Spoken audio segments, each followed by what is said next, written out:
उम्मीद करता हूँ सारे लोग बढ़िया स्वस्थ और शानदार तरीके से अपनी तैयारी भी कर रहे होंगे। प्यारे बच्चों, पिछली क्लास में हमने 2 पॉइंट पढ़ा था और वो 2 पॉइंट क्या था उसको जरा एक बार देख लेते हैं। डाइस टॉपिक जब हम दोस्तों हमने स्टार्ट किया था तो डाइस टॉपिक में हमने एक ही डाइस के 2 पोजीशंस दिए गए हों, एक ही डाइस के 2 पोजीशंस आपको गिवन हो, जिसमें से प्यारे बच्चों वन सरफेस कॉमन यदि हो, यदि एक सतह समान हो, वन सरफेस कॉमन हो, ठीक है, तो उससे रिलेटेड पहले टाइप का सवाल, और वो पहले टाइप का क्वेश्चन क्या था, अपोजिट निकालने का। तो अपोजिट निकालने में मुझे लगता है किसी को कोई दिक्कत नहीं आएगी। अपोजिट निकालने के लिए आपको क्या करना था, कॉमन सरफेस से क्लॉकवाइज डायरेक्शन में रोटेट करना था, और जो सरफेस जिसके नीचे ऊपर आ जाए वो सारे एक दूसरे के अपोजिट कहलाएंगे। तो आप अपोजिट भी निकाल सकते हैं, और दूसरा अगर आपको ऑप्शन के अकॉर्डिंग आंसर का चुनाव करना हो तो आप ऑप्शन के अकॉर्डिंग भी आंसर का चुनाव कर सकते हैं। और अगला पॉइंट हम पढ़ रहे थे third position of this dice, इस पासे की तीसरी स्थिति क्या होगी। तो third position of this dice को पढ़ने के दौरान प्यारे बच्चों हमने ये जाना था एक स्टेटमेंट कि यदि दो अपोजिट सरफेस ना तो एक साथ दिखाई दे सकते हैं और ना ही एक साथ छिप सकते हैं, तो उस बेस पे हमने क्वेश्चन का आंसर निकाला। आज डाइस के लेक्चर नंबर 2 की यदि हम बात करें तो डाइस के प्यारे बच्चों लेक्चर नंबर 2 में हम सबसे पहले एक ही डाइस के 2 पोजीशंस दिए जाएंगे, जिसमें से 2 सरफेस कॉमन एक सरफेस कॉमन होगा, और यहाँ पे भी हम एक सरफेस कॉमन में आपसे सबसे पहला पॉइंट यहाँ पे हम पढ़ेंगे आपका थर्ड पोजीशन ऑफ डाइस निकालने में, जहां पे विकल्पों के आधार पे क्वेश्चन का आंसर कैसे देते हैं उसके बारे में मैं आपको बताऊंगा। और उसके बाद से स्पेशल कुछ कंडीशंस होंगे, स्पेशल कंडीशंस के क्वेश्चन का आंसर कैसे निकालते हैं और इसमें कंडीशन क्या होती है उसके बारे में बात करेंगे। और जब ये पढ़ लेंगे तो प्यारे बच्चों एक ही डाइस के 2 पोजीशंस दिए जाए जिसमें से 2 सरफेस कॉमन होते हैं, तो क्वेश्चन का आंसर कैसे निकालते हैं उसके बारे में हम पढ़ेंगे, ठीक है। तो सबसे पहले वन सरफेस कॉमन के जितने भी प्रकार के सवाल हैं वो सारे प्रकार के सवालों को हम सॉल्व करके फिर हम 2 सरफेस कॉमन पे आने वाले हैं, ठीक है। चलिए तो स्टार्ट किया जाए प्यारे बच्चों, फटाफट बताओ स्टार्ट किया जाएगा। चलो तो स्टार्ट करते हैं। आज का पहला प्रश्न, आपको third position of this dice बताना है, पासे की तीसरी स्थिति क्या होगी वो बात आपको बतानी है। और आपके सामने प्रश्न है प्यारे बच्चों, एक ही डाइस के 2 पोजीशंस दिए गए हैं, एक ही डाइस के 2 पोजीशंस आपके सामने हैं, ठीक है भाई। और इसमें एक सरफेस कॉमन होगा, यहाँ लिखा है ब्लू, यहाँ लिखा है रेड, यहाँ लिखा है येलो, ठीक है। उसके बाद यहाँ लिखा है ऑरेंज, यहाँ लिखा है येलो, और यहाँ लिखा है ग्रीन। और आपके सामने 4 विकल्प हैं। पहला विकल्प आपके सामने ये रहा, दूसरा विकल्प, तीसरा विकल्प और चौथा विकल्प, ठीक है भाई। अब जरा देखो यहाँ पे, ये येलो है, ये रेड है और ये व्हाइट, ठीक है। ये ऑरेंज है, ये रेड है और ये येलो है, ये ग्रीन है, ये ब्लू है और ये येलो है, और आगे ये ब्लू है, ये व्हाइट है और ये रेड। फटाफट बताइए जरा इस क्वेश्चन का आंसर क्या आएगा, ठीक है। तब तक मैं अगला प्रश्न आपके सामने लिख रहा हूं, तब तक आप इस क्वेश्चन का आंसर बताइए। और आपको बताना है अब विकल्पों के आधार पर क्वेश्चन का आंसर, ऑप्शंस के अकॉर्डिंग, क्योंकि आपको दिख रहा होगा कि छठा सरफेस इसमें हिडन है, तो क्या हम लगाएं, रुपी, डॉलर, परसेंटेज, और यहाँ हैशटैग है, @ है और डॉलर है। और आपके सामने 4 विकल्प प्यारे बच्चों, option number A, option number B, option number C और ऑप्शन नंबर डी, ठीक है। यहाँ लिखा है डॉलर कॉपीराइट परसेंटेज, यहाँ लिखा है रुपी कॉपीराइट परसेंटेज, यहाँ लिखा है परसेंटेज @ और डॉलर, और यहाँ लिखा है हैशटैग रुपी और डॉलर। बताइए।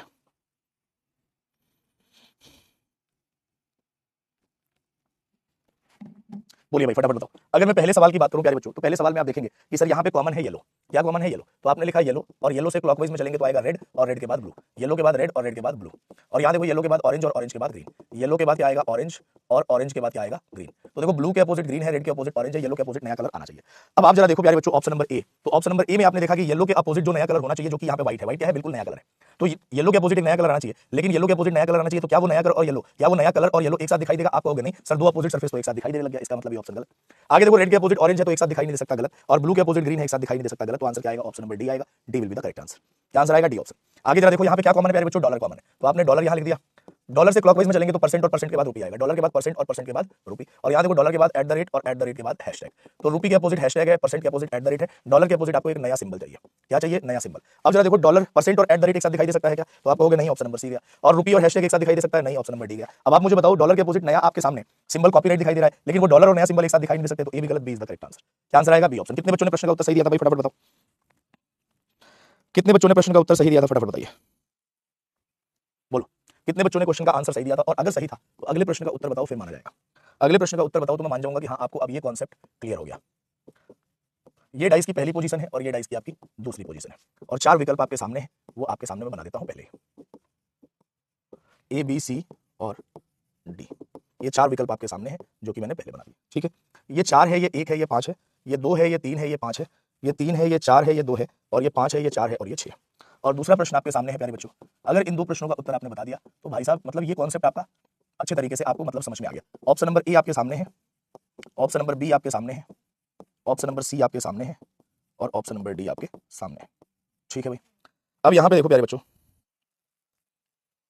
यहाँ पे जैसे मान लो मैं यहाँ लिख रहा हूँ, अरे यहाँ तो कुछ लिखा ही नहीं, सवाल लिखा ही नहीं, और सवाल दे दिया 1 3 5, और यहाँ लिखा है 2 1 6, ठीक है।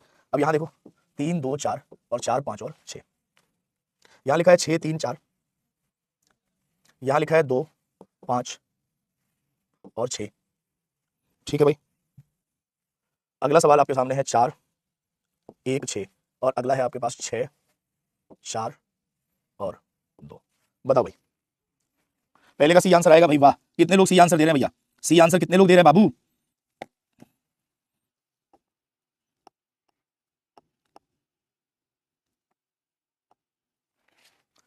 बोलो भाई, सी और डी, सी और डी, सी और डी। भाई वाह, देखो जरा ध्यान से, अगर मैं पहले सवाल दूसरे सवाल का सबसे पहले उत्तर निकाल लेते तो आसान है। क्या कॉमन है? 4। 4 से क्लॉकवाइज में जाएंगे तो क्या आएगा? 6 और 5 आएगा, और 4 से क्लॉकवाइज में जाएंगे तो 3 और 2 आएगा। 3 और 2, 2 के अपोजिट 5, 6 के अपोजिट 3, 4 के अपोजिट 1। 1 और 4 एक साथ दिखाई नहीं दे सकता, गलत। 6 और 3 एक साथ दिखाई नहीं दे सकता, गलत। और 2 और 5 दिखाई नहीं दे सकता, गलत। तो 6 4 और 2 बिल्कुल सही आंसर है। Answer will be option number D. ठीक है, लेकिन पहले प्रश्न के उत्तर में ट्विस्ट है थोड़ा। कॉमन जब आप निकालोगे तो 1 1 कॉमन है। ठीक है, अब 1 से 3 और 3 के बाद 5 आएगा, और यहाँ देखो 1 के बाद 6 और 6 के बाद 2 आएगा। 2 के अपोजिट 5, 3 के अपोजिट 6, 1 के अपोजिट 4 आया। बोलो हाँ कि ना? 1 के अपोजिट क्या आया? 4।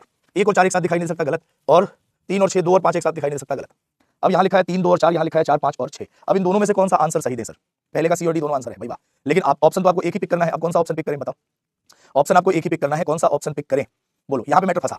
तब आपको जब भी आपको दिखे कि भाई दो अपोजिट सरफेस ना तो एक साथ दिखाई दे सकते हैं ना एक साथ छिप सकते हैं, अगर ये वाला स्टेटमेंट काम ना कर रहा हो, जो कि आपको इस सवाल में दिख रहा होगा कि दो अपोजिट सरफेस ना तो एक साथ दिखाई दे सकते हैं ना छिप सकते हैं, ये स्टेटमेंट यहाँ पे काम नहीं आ रहा, और अगर यहाँ पे काम नहीं आ रहा तो इस केस में आपको जो भी विकल्प दिए गए हैं उसको डाइस के किसी एक पोजीशन से कंपेयर करवाइए, और कंपेयर करवाने के बाद मेरे प्यारे बच्चों ध्यान रखना, अपोजिट कभी नहीं बदलते हैं। अगर ओरिजिनल अपोजिट को सेटिस्फाई कर रहा है तभी वो आंसर होगा, अगर ओरिजिनल अपोजिट को सेटिस्फाई नहीं कर रहा है तो आंसर नहीं होगा। जैसे मान लो आपको एक डाइस है और आप इतने महाबली बन जाओ कि उस डाइस को 10,000 बार उछाल दो, तो ऐसा कभी होगा कि भाई जो टॉप पे है और जो बॉटम पे है वो अपना स्थान चेंज करके बगल में लग जाए? जैसे मान लो आप एक कमरा है और आप हल्क बन जाओ, इस कमरे को 1000 बार उछाल दो, तो ऐसा कभी होगा कि जो आपकी छत है और जो आपका सीलिंग फर्श है वो दोनों एक दूसरे के विपरीत होने के बजाय एक दूसरे के बगल में लग जाए? ऐसा कभी हो सकता है क्या? आप कहोगे नहीं, अपोजिट कभी नहीं बदलते। तो इसका मतलब ऑप्शन नंबर सी को अगर मैं डाइस के किसी भी एक सरफेस के साथ अगर मैं इसको क्या करूंगा, कंपेयर करूंगा, तो मेरा अपोजिट यही आना चाहिए। जैसे ऑप्शन नंबर सी को हमने कंपेयर कर दिया, तो आप ऑप्शन नंबर सी को डाइस के पहले पोजीशन के साथ कंपेयर करो।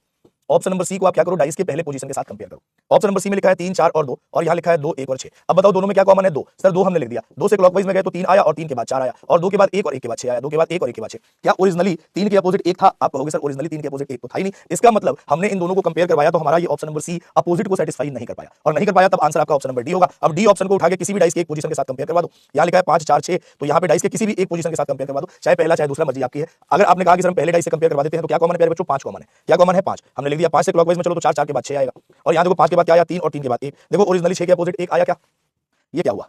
5 1 3 और 5 4 और 6, 5 4 और 6। अब आपने कहा 5 के बाद सर 4 और 4 के बाद क्या आया? 6 आया, और 5 के बाद 1 आया और 1 के बाद 3 आया। 5 के बाद 1 आया, 1 के बाद 3, 5 के बाद क्लॉकवाइज में 1 1 के बाद 3, 6 के अपोजिट 3 ओरिजिनल में भी है, 4 के अपोजिट 1 ओरिजिनल में भी है, और 5 के अपोजिट 2 आएगा। इसका मतलब ये डाइस ऑप्शन नंबर डी वाला जब हमने कंपेयर करवाया तो क्या आएगा? ऑप्शन नंबर डी वाले को कंपेयर करवाया हमने डाइस के किसी भी एक पोजीशन के साथ, तो हमारा अपोजिट सेटिस्फाई हुआ। इसका मतलब डी ऑप्शन करेक्ट होगा। तो मैंने कहा प्यारे बच्चों कि जब भी आप इस स्टेटमेंट से आपके क्वेश्चन का आंसर ना मिले, अमूमन तो आपके लेवल के एग्जाम में जो सवाल पूछा जाता है तो यही स्टेटमेंट काफी है कि दो अपोजिट सरफेस ना तो एक साथ दिखाई दे सकते हैं ना एक साथ छिप सकते हैं। लेकिन अगर मान लो ये वाला स्टेटमेंट काम ना करे और आप डाइस के दो ऑप्शंस में फंस चुके हैं, तब आपको उन दोनों डाइस के ऑप्शंस को किससे मैच करवाना पड़ेगा? दोनों डाइस के ऑप्शंस को आप क्वेश्चन फिगर के साथ कंपेयर करवाना, और जिसको कंपेयर करने के बाद अपोजिट आपका ओरिजिनली सही आ रहा है वही आपके डाइस की पोजीशन सही होगी।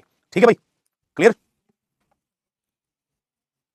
क्लियर है भाई? फटाफट बताओ। आदर्श मिश्रा कह रहे सर इसका कोई जल्दी करने का तरीका बताइए ना। बेटा जो मैं बता रहा हूं सीख लो, सीखना बुरी बात नहीं है, अगर सीख लोगे तो आगे चल के बहुत काम आएगा ये चीज। ठीक है ना? जल्दबाजी के चक्कर में ना आया करो, और जो सवाल में टाइम लगता है वो लगता है, वरना आपके पास एक विकल्प है, आंख बंद किया या तो सवाल छोड़ दिया या कोई ना कोई तुक्का मार दिया। सिखा रहा हूं ना तो एक बार सीख लो अच्छे से। ठीक है? और ऐसी चीजें आपको मार्केट में नहीं मिलेंगी, और जब दोबारा तैयारी करके वापस मेरे पास आओगे तब भी मैं आपको ये चीजें बताऊंगा तो कहोगे कि बाकी 4 जगह मैंने पढ़ लिया था लेकिन ये कॉन्सेप्ट नहीं बताया गया था। ठीक है, चलिए बढ़ते हैं आगे अगले पॉइंट पे। तो अभी तक आपने 2 पॉइंट सीखा, वो 2 पॉइंट क्या था? अपोजिट निकालना, और दूसरा तरीका क्या था? थर्ड पोजीशन ऑफ डाइस बताना। अब अगला पॉइंट आपके सामने है, और अगला पॉइंट है स्पेशल कंडीशन वाले क्वेश्चन। स्पेशल कंडीशन वाले क्वेश्चन ध्यान रखिएगा, ये जो स्पेशल कंडीशन वाले क्वेश्चन है ना, ये सवाल तभी पूछे जा सकते हैं जब कोई भी सरफेस कॉमन ना हो। ये सवाल तभी पूछे जा सकते हैं जब कोई भी सरफेस कॉमन ना हो। ठीक है ना? तभी इस प्रकार के सवाल पूछे जा सकते हैं। ये पहले ही बता दिया कि इस प्रकार के सवाल तभी पूछे जा सकते हैं जब कोई भी सतह समान ना हो। जैसे आपके सामने डाइस की 2 पोजीशंस बनाई मैंने प्यारे बच्चों यहाँ पे। ठीक है? और कई बार ये एग्जाम में क्वेश्चन पूछ लिया जाता है और आप कंफ्यूज हो जाते हो कि हम करेंगे। यहाँ लिखा है 2 3 4 और यहाँ लिखा है 1 5 6, कोई सरफेस कॉमन नहीं है, लेकिन यहाँ पे क्वेश्चन पूछा गया आपसे, और वो क्वेश्चन है कि इफ कंडीशन है, सॉरी कंडीशन दी गई है, और वो कंडीशन है if 2 is opposite to 5, if 2 is opposite to 5 then what will be opposite to 6, then what will be opposite to 6। और मैक्सिमम बच्चे इस प्रश्न का उत्तर गलत करते हैं। ठीक है ना? यदि 2 के विपरीत 5 है, यदि 2 के विपरीत 5 है, यदि 2 के विपरीत 5 है तो 6 के विपरीत क्या होगा? 6 के विपरीत क्या होगा? यदि 2 के विपरीत 5 है तो 6 के विपरीत क्या होगा? मैक्सिमम बच्चे इस प्रश्न का उत्तर गलत देते हैं। ठीक है? तो अगर आप भी आंसर गलत देने वालों की श्रेणी में आ रहे हो तो एक बार थम के, रुक के, देख के समझ लेना एक बार कि आखिर आप क्या आंसर निकाल रहे हो। ठीक है ना? सबसे पहले आपको बताया गया प्यारे बच्चों की 2 के अपोजिट 5 है। ध्यान से सुनना, ये जब दोनों सतह समान थे, जब दोनों सरफेस कॉमन हुआ करते थे, जब दोनों सरफेस कॉमन हुआ करते थे, तो अगर आप 2 से क्लॉकवाइज चलते थे तो यहां भी 2 से क्लॉकवाइज चलते थे। बोलो हां या ना? बोलो, अगर दोनों सरफेस यहाँ पे सेम होते थे, दोनों सरफेस क्या होते थे, सेम होते थे, तो अगर इस सरफेस से हम क्लॉकवाइज चलते थे तो इस सरफेस से भी हम क्लॉकवाइज चलते थे घड़ी के चलने की दिशा में। लेकिन अब की बार ये दोनों सरफेस एक दूसरे के अपोजिट है, दोनों सरफेस क्या है, एक दूसरे के अपोजिट, तो अब की बार इनकी जो है ना रोटेशन भी अपोजिट होगी। यदि आप 2 से क्लॉकवाइज चल रहे हैं तो आपने लिख लिया 2 के बाद 4 और 4 के बाद 3, तो अब आपको 5 से एंटी क्लॉकवाइज चलना पड़ेगा, 5 के बाद 6 आएगा और 6 के बाद 1 आएगा, 5 के बाद 6 और 6 के बाद 1। तो अगर रोटेशन सेम थी, सॉरी अगर सरफेस सेम थी तो रोटेशन सेम थी, सरफेस सेम तो रोटेशन सेम, लेकिन अब सरफेस एक दूसरे के अपोजिट तो रोटेशन भी क्या होगी, एक दूसरे के अपोजिट। तो आपका आंसर 6 के विपरीत क्या आएगा, 4 आएगा। बहुत सारे बच्चों ने लगातार 3 आंसर दिया था, बहुत सारे दोस्तों ने लगातार 3 आंसर दिया था जो कि गलत था। बताओ अब आपको गलती आपकी महसूस हुई कि नहीं हुई, फटाफट बताओ, गलती महसूस हो गई या नहीं हुई, जल्दी जल्दी बताओ। अगला प्रश्न आपके सामने है प्यारे बच्चों, अगला प्रश्न आपके सामने है, अगला प्रश्न आपके सामने है। ये डाइस की पहली पोजीशन, ये दूसरी पोजीशन, यहां लिखा है ए बी सी, यहां लिखा है डी ई और एफ। मैं अगर आपसे क्वेश्चन पूछ रहा हूं कि if C is opposite to E, if C is opposite to E, then what will be opposite to F, then what will be opposite to F. यदि सी के विपरीत, यदि सी के विपरीत ई है तो एफ के विपरीत क्या होगा, तो एफ के विपरीत क्या होगा। यदि सी के विपरीत ई है तो एफ के विपरीत क्या होगा, फटाफट बताओ भाई, इस क्वेश्चन का आंसर बताइए क्या आएगा।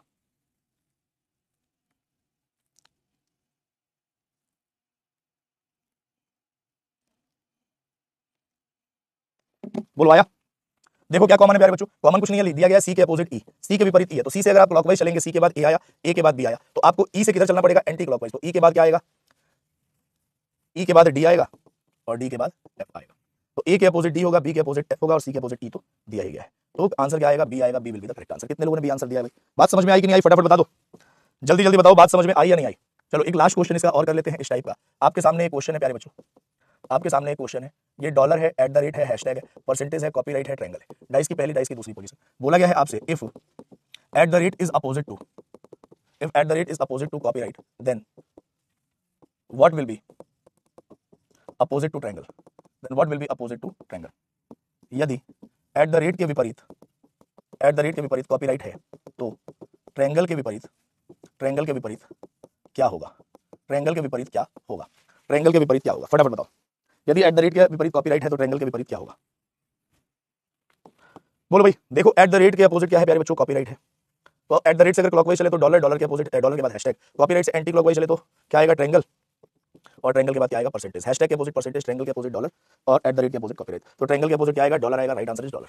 कर लेंगे इस प्रकार का सवाल, फटाफट बताइए, क्या इस प्रकार के प्रश्नों को प्यारे बच्चों आराम से कर पाएंगे, बोलिए भाई। चलो अगर इस प्रकार के सवालों को आप आराम से कर पाएंगे प्यारे बच्चों, तो अब आ जाते हैं अगले टाइप के क्वेश्चन पे, और अगला पॉइंट है what will come in place of question mark, what will come in place of question mark, ठीक है ना, प्रश्न चिन्ह के स्थान पर, प्रश्न चिन्ह के स्थान पर क्या आएगा, प्रश्न चिन्ह के स्थान पर क्या आएगा। अब देखो भाई, प्रश्न आपके सामने है प्यारे बच्चों, क्वेश्चन आपके सामने है, और क्वेश्चन है कुछ इस प्रकार से, एक डाइस के 3 पोजीशंस दिए गए हैं, पहली पोजीशन, दूसरी और तीसरी। एक ही डाइस को कहने का मतलब 3 बार उछाला गया, यहाँ 2 3 5 है, यहाँ 3 1 4 है, और यहाँ 6 4 और क्वेश्चन मार्क, और आपके पास ऑप्शन है ए 3, बी 6, सी 2 और डी 1। आपको बताना है कि क्वेश्चन मार्क की जगह पर क्या आएगा, आपको बताना है कि क्वेश्चन मार्क की जगह पर क्या आएगा, लगाइए दिमाग, बताइए, आपको बताना है कि क्वेश्चन मार्क की जगह पर क्या आने वाला है। देखो प्यारे बच्चों, अगर मैं बात करूं दोस्तों, तो यहाँ क्या कॉमन है, 3 कॉमन है ना, तो हमने 3 ऊपर नीचे लिख दिया। 3 से क्लॉकवाइज में जाओगे तो 5 आएगा, और 5 के बाद 2, सबसे पहले तो अपोजिट निकालना ही पड़ेगा, और 3 के बाद 1 और 1 के बाद क्या आएगा, 4 आएगा, तो 2 के अपोजिट 4, 5 के अपोजिट 1, 3 के अपोजिट 6 आया। बोलो हाँ कि ना प्यारे बच्चों, हाँ या ना, जल्दी जल्दी बताओ, यही अपोजिट आएगा ना। अब जरा देखो प्यारे दोस्तों, यहाँ 6 है, तो एक डाइस में कितनी बार 6 नंबर होता है, आप कहोगे एक ही बार होता है, तो क्या दोबारा यहाँ 6 आएगा, नहीं आएगा। और 6 के विपरीत क्या है, 3, तो अगर मान लो यहाँ पे 3 रख दे तो 2 अपोजिट सरफेस एक साथ दिखाई देने लग जाएगा कि नहीं, इसका मतलब यहाँ पे 3 भी नहीं आ सकता। और यहाँ 4 है तो 4 का अपोजिट क्या है, 2, 2 भी नहीं आ सकता, तो राइट आंसर क्या आएगा, डी ऑप्शन, राइट आंसर क्या आएगा, डी ऑप्शन आएगा, D is the correct answer. Clear भाई, तो इस तरीके से आप ऑप्शन भी एलिमिनेट कर सकते हैं, इस तरीके से प्यारे बच्चों ऑप्शन भी आप एलिमिनेट कर सकते हैं, ठीक है। तो अब जरा देखो ध्यान से, जब एक ही डाइस के 2 पोजीशंस दिए गए, जब एक ही डाइस के 2 पोजीशंस दिए गए, और क्या क्या आपने पढ़ लिया जरा उसे ध्यान से देख लेना, और जब एक सरफेस कॉमन था, वन सरफेस कॉमन जब था, तो इससे कितने प्रकार के सवाल आपने पढ़ लिए हैं। सबसे पहला प्रकार का क्वेश्चन पढ़ा आपने अपोजिट निकालने का, विपरीत निकालने का। विपरीत निकालने वाले सवाल कर पाएंगे क्या, जल्दी जल्दी बताओ। अपोजिट निकालने वाले क्वेश्चन कर लेंगे। अगला पॉइंट था थर्ड पोजीशन ऑफ डाइस बताना, पासे की तीसरी स्थिति बतानी, third position of this dice, क्या इस प्रकार के सवाल कर लेंगे, third position of this dice वाले क्वेश्चन क्या हो जाएंगे आराम से। अगला पॉइंट आपके पास था प्यारे बच्चों स्पेशल कंडीशन वाले क्वेश्चन, और मुझे लगता है कि आप स्पेशल कंडीशंस वाले सवालों को भी बड़े आराम से कर पाएंगे। और अगला था क्वेश्चन मार्क डाइस। तो ये सिर्फ 4 प्रकार के सवाल आपके बनते हैं जब एक ही डाइस के 2 पोजीशंस दिए जाए जिनमें 2 सरफेस कॉमन हो तो, ठीक है। अगर इतनी बातें क्लियर हैं तो प्यारे बच्चों अब हम बढ़ते हैं अगले पॉइंट पे। अगर इतनी बातें क्लियर है तो बढ़ते हैं अगले पॉइंट पे। और अगला पॉइंट प्यारे बच्चों क्या है? अगला पॉइंट है कि when two positions of a single dice is given, when two positions of a single dice is given and two surface and two surfaces are common, and two surfaces are common. ठीक है, जब एक ही पासे की दो स्थितियां दी गई हों, जब एक ही पासे की दो स्थितियां दी गई हों और दो सतह समान हो, और दो सतह समान हो, तब क्वेश्चन का आंसर कैसे निकालेंगे जरा उसके बारे में बात करते हैं। ठीक है, जब एक ही डाइस के दो पोजीशंस दिए गए हों और दो सरफेस कॉमन हो। चलो भाई देखो, पहला प्रश्न आपके सामने है, एक ही डाइस के दो पोजीशंस दिए जाएंगे और दो सरफेस क्या आएंगे, कॉमन इसमें होंगे। जैसे यहाँ पे लिखा 2 3 4, यहाँ लिखा 4 3 और 5, और आपसे पूछा जाए कि एक के अपोजिट बताइए क्या आएगा, 2 के अपोजिट बताइए, 3 के अपोजिट, 4 के अपोजिट, 5 के अपोजिट और 6 के अपोजिट क्या होगा। सबका अपोजिट पूछ लिया हमने। ठीक है, जैसे देखो यहाँ पे दो सरफेस कॉमन होने चाहिए, तो देखो 3 और 4 कॉमन, 3 और 4 कॉमन। जब भी एक ही डाइस के दो पोजीशंस दिए गए हों जहाँ पे दो सरफेस कॉमन हो, तो उस केस में हमें क्या करना होता है, उन दोनों सरफेस को एलिमिनेट कर दीजिए, हटा दीजिए, और जो बच जाता है वो हमेशा एक दूसरे के विपरीत कहलाता है। अब 3 और 4 हटा दिया तो आपने कहा सर 2 के अपोजिट 5 या 5 के अपोजिट 2, ये तो आपने आंसर निकाल दिया। लेकिन सर एक के अपोजिट क्या होगा, या फिर 3 के अपोजिट, या फिर 4 या फिर 6 के अपोजिट क्या होगा। अब जरा मेरे प्यारे बच्चों ध्यान से समझना कि अगर यहाँ पे 2 3 और 4 और 3 4 और 5 दिखाई दे रहा है, तो ये एक पासे का एक तरफ का सरफेस 3 सरफेस दिखाई दे रहा है ना, 3 तो हिडन होगा, छिपा हुआ होगा, और उस पे भी कुछ ना कुछ नंबर अंकित होगा। तो आपने कहा कि सर यहाँ एक तो कहीं नहीं दिखाई दे रहा है, और आप सिंपल ये सोचो कि एक के अपोजिट हो क्या सकता है, तो आप कहोगे एक के अपोजिट या तो 1 या 2 या 3 या 4 या 5 या 6 में से कोई एक होगा। बोलो हाँ या ना। अब एक के अपोजिट क्या हो सकता है, तो देखो यहाँ पे क्या दिखाई नहीं दे रहा है, आप कहोगे सर 1 और 6 दिखाई नहीं दे रहा है। क्या दिखाई नहीं दे रहा है, 1 और 6, तो एक के अपोजिट एक तो होगा नहीं, और अगर 6 भी छिपा हुआ है इसका मतलब पीछे वाले सतह में 1 और 6 एक दूसरे के एडजेसेंट होंगे, निकटवर्ती होंगे, और निकटवर्ती होंगे तो कभी विपरीत नहीं हो सकते। और आपने अभी निकाला कि सर 2 के अपोजिट 5 था, तो इसे भी हटा दो, तो बचा गया 3 और 4, तो एक के अपोजिट क्या हो सकता है, या तो 3 या 4। यहाँ पे आप श्योर नहीं हो सकते हैं, ठीक है ना। यहाँ पे हमेशा ध्यान रखिएगा कि जब भी एक ही डाइस के दो पोजीशंस दिए जाए जहां दो सरफेस कॉमन हो, तो एक का 100% आंसर निकलता है, जो कि आपने निकाला 2 के अपोजिट 5, 5 के अपोजिट 2, लेकिन बाकी जो सतह होते हैं उनका आंसर हमेशा पॉसिबिलिटी में निकलता है, संभावनाओं में निकलता है। तो ध्यान रखिएगा, एक के अपोजिट या तो 3 हो सकता है या 4 हो सकता है। 3 के अपोजिट क्या हो सकता है, तो भाई 3 यहां दिखाई दे रहा है, तो 2 4 और 5 तो होगा नहीं, तो बचा क्या 1 या फिर 6। 4 के अपोजिट क्या हो सकता है प्यारे बच्चों, 4 दिखाई दे रहा है, तो 4 के साथ क्या क्या दिखाई दे रहा है, 2 3 5 दिखाई दे रहा है, जो कि अपोजिट नहीं हो सकते। भाई 4 के अपोजिट कभी 2 3 और 5 थोड़ी ना होंगे, क्योंकि एक साथ दिखाई दे रहे हैं, मतलब निकटवर्ती है, और निकटवर्ती सतह कभी विपरीत नहीं होते हैं। तो 4 के एडजेसेंट में 3 भी है, 2 भी है, 5 है, तो ये तो हो ही नहीं सकता। तो बचा क्या 1 या फिर 6, और 6 के अपोजिट पूछा गया, तो 6 इसके पीछे वाली साइड पे होगा। अगर पीछे वाली साइड पे 6 होगा तो 1 भी पीछे वाली साइड पे होगा, तो 6 के अपोजिट 1 नहीं हो सकता। तो बचा क्या आपके पास, या तो 3 या फिर 4। सर 6 क्यों नहीं होगा, एक के अपोजिट 6 क्यों नहीं होगा। चलो भैया इनको बताते हैं एक के अपोजिट 6 क्यों नहीं होगा। यहाँ पे एक ही डाइस के दो पोजीशंस दिए गए, और सेम सवाल लिख रहा हूं, ये 2 है, ये 3 है, ये 4 है, ये 3 है, ये 4 है, ये 5। अब आप मुझे बताओ कि यहाँ 1 और 6 कहां होगा, 1 और 6 कहां होगा। आप कहोगे हो सकता है सर यहाँ 1 या 6 हो सकता है सर यहाँ 1 या 6 हो सकता है सर यहाँ 1 या फिर 6 इन्हीं जगह पे हो सकता है। यहाँ 1 और 6 कहां होगा, हो सकता है यहाँ पे 1 6 हो सकता है यहाँ पे 1 6 हो सकता है यहाँ पे 1 6 हो। और जब ये 1 और 6 दिखाई नहीं दे रहे हैं, देखो ये आपके सामने दिखाई दे रहे हैं ना, तो 2 के अपोजिट कभी भी ना तो 3 हो सकता, ना तो 4 हो सकता, ना तो 5 हो सकता, और 2 तो हो ही नहीं सकता। ठीक है, क्यों, क्योंकि अगर 2 एक साथ दिखाई दे रहे हैं तो ये कभी विपरीत नहीं हो सकते। एक साथ अगर दिखाई दे रहे हैं तो कभी भी विपरीत नहीं हो सकते। 2 के अपोजिट 3 भी नहीं हो सकता, 4 भी नहीं हो सकता, 5 भी नहीं हो सकता, और 2 खुद तो हो ही नहीं सकता। तो अब बताओ छिपा हुआ क्या है, आप कहोगे 1 या 6, तो 2 के अपोजिट क्या हो सकता है, या तो 1 या फिर 6 हो सकता है। बोलो हाँ या ना। 2 के अपोजिट वैसे तो यहाँ पे हमने 5 निकाला है, क्योंकि ये 3 5 3 और 4 3 और 4 एक दूसरे के एडजेसेंट है, लेकिन भाई साहब 2 के अपोजिट अगर मैं आपसे पूछूं या फिर 3 के अपोजिट पूछूं, तो 3 के अपोजिट क्या 2 4 और 5 हो सकता है क्या, नहीं। इसका मतलब बचा क्या 1 या 6। तो 1 और 6 कहां से आया भाई, यहाँ पे कहीं ना कहीं अगर यहाँ 1 बैठेगा तो 6 को यहाँ बैठना पड़ेगा, अगर 6 यहाँ बैठेगा तो 1 को यहाँ बैठना पड़ेगा, अगर 1 यहाँ बैठेगा तो 6 को यहाँ बैठना पड़ेगा। लेकिन ये सारे के सारे जो सरफेस है वो एक दूसरे के पड़ोसी ही तो हो गए। बोलो पड़ोसी हो गए, और पड़ोसी सतह कभी विपरीत नहीं हो सकती। अगर 1 और 6 नहीं दिखाई दे रही है तो पीछे वाले सरफेस पे 1 और 6 एक साथ बैठे होंगे, तो कभी भी 1 के अपोजिट 6 नहीं हो सकता। ठीक है ना, इस चीज का ध्यान जरूर रखना है। अगला प्रश्न आपके सामने है, जरा देखना ध्यान से। अगर मैं आपके सामने एक प्रश्न लिख रहा हूं, यहाँ पे एक प्रश्न आपके सामने है प्यारे बच्चों, यहां मैंने लिखा 2 3 और 5, और यहां लिखा 3 5 और 1। ठीक है, मैं आपसे पूछ रहा हूं 1 के अपोजिट बताओ, 2 के अपोजिट बताओ, 3 के अपोजिट बताओ, 4 के अपोजिट, 5 के अपोजिट और 6 के अपोजिट क्या होगा। बोलो। देखो सर 3 और 5 एक दूसरे के अपोजिट हटा दो, तो 2 के अपोजिट 1 आएगा, 1 के अपोजिट 2 आएगा, लेकिन 3 के अपोजिट क्या होगा, तो सर क्या दिखाई नहीं दे रहा है 4 या 6, तो आप नहीं डिसाइड कर सकते कि 4 होगा कि 6 होगा, मतलब दोनों में से कोई एक हो सकता है। ऐसे ही 4 के अपोजिट क्या होगा, तो 4 दिखाई नहीं दे रहा है, इसका मतलब 2 3 5 और 3 5 एक दिखाई दे रहे हैं, तो 4 छिपा हुआ है। 4 के साथ और कौन सा सरफेस छिपा हुआ है 6, इसका मतलब 4 और 6 पीछे वाले सतह पे एक साथ बैठे हैं। अगर मैं पीछे वाले सतह को देखता तो वो एक दूसरे के बगल में बैठे हुए दिखाई देंगे, क्योंकि वो दोनों छिप गए, तो अपोजिट सरफेस तो हो ही नहीं सकते, है कि नहीं। तो 4 और 6 क्या दिखाई नहीं दे रहे हैं, तो 4 और 6 अगर दिखाई नहीं दे रहे हैं तो भाई साहब 4 के अपोजिट पूछा जाए तो सामने वाले सरफेस पे आप देखोगे कि 3 और 5 में से कोई एक हो सकता है। ऐसे ही 5 के अपोजिट क्या होगा, तो 5 तो दिखाई दे रहा है, तो छिपा क्या है, या तो 4 या 6। तो फिर 6 के अपोजिट पूछा जाए तो सामने कौन सा दिखाई दे रहा है, 3 या फिर 5। ठीक है, जैसे अगला प्रश्न आपके सामने है प्यारे बच्चों, देखना जरा इस सवाल का उत्तर क्या आएगा।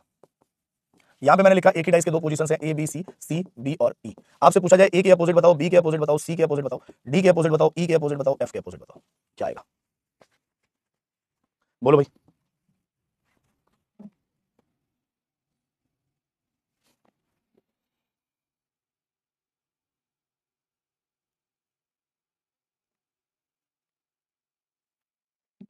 बोलो भाई। तो आपने कहा सर बी और सी कॉमन, बी सी कॉमन, ए के अपोजिट ई आएगा। अब बी के अपोजिट क्या आएगा तो क्या दिखाई नहीं दे रहा है, डी या एफ। सी के अपोजिट तो क्या दिखाई नहीं दे रहा है, डी या फिर एफ। डी के अपोजिट क्या तो बी या फिर सी। ई के अपोजिट क्या तो ए आएगा, और एफ के अपोजिट क्या आएगा तो बी या फिर सी आएगा। आया भाई आंसर, बोलो आंसर आया। अगला प्रश्न प्यारे बच्चों आपके सामने है, जरा इस प्रश्न का उत्तर बता दो एक बार फटाक से, क्या आएगा। ये डाइस की पहली पोजीशन है, यहाँ लिखा है 2 3 5, यहाँ लिखा है 5 2 और 1। आपसे पूछा गया है कि 1 के अपोजिट बताओ, 2 के अपोजिट बताओ और 5 के अपोजिट बताओ, फटाफट बताओ।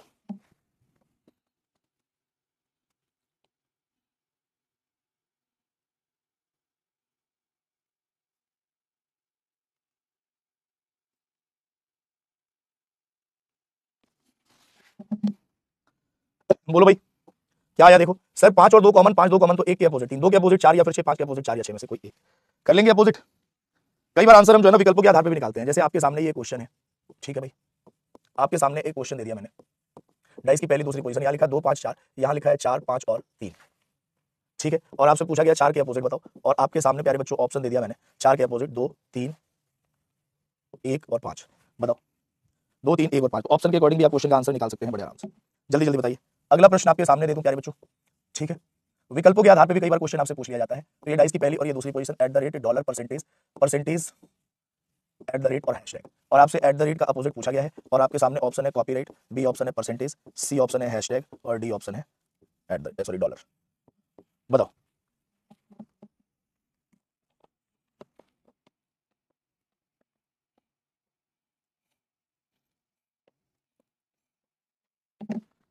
बोलो भाई देखो जरा ध्यान से, अगर इस सवाल की बात करें तो 4 और 5 हटा दो तो 2 के अपोजिट 3 आएगा। मुझे 4 के अपोजिट पूछा गया, क्या नहीं दिखाई दे रहा, 1 या फिर 6। ऑप्शन देखा 2 3 और 5 तो हो ही नहीं सकता आंसर, तो आंसर 1 आएगा।